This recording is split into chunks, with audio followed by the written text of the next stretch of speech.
Franco vit dans l'impénétrable, une forêt de la région du Grand Chaco dans le nord de l'Argentine, terre de la communauté indigène Toba.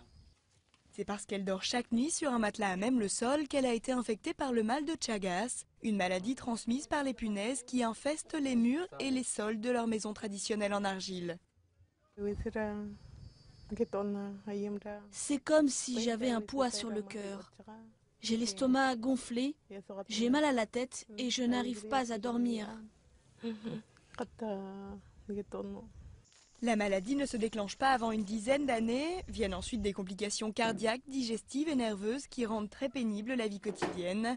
Et souvent on en meurt après des années de souffrance. Isolés, les Tobas sont difficilement accès aux soins. Se payer un voyage à Buenos Aires pour aller dans un centre spécialisé est hors de leur portée. Sur place, ils n'ont souvent que du paracétamol pour calmer leur douleur. Ça fait presque un an que je ne peux plus rien faire, je reste au lit. En Argentine, 3 millions de personnes sont infectées, notamment dans les zones les plus pauvres et reculées. En Amérique latine, elle touche 8 millions de personnes et en tue 50 000 chaque année. Pour cette femme, il est déjà trop tard.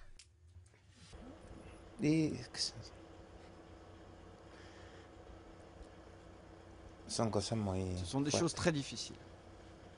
Un groupe de médecins bénévoles traverse la forêt impénétrable 2 fois par an. Leur objectif, soulager les malades et surtout faire de la prévention parmi les Tobas.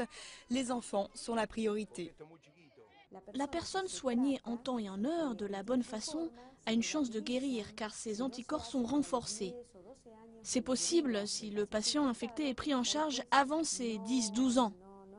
Après, c'est inutile car la maladie est installée. Le bénévolat est un pansement là où il faudrait un traitement de choc. Les médecins préconisent en plus des soins et de la prévention, une vraie politique d'État passant par la construction de maisons en dur et de campagnes de fumigation régulières.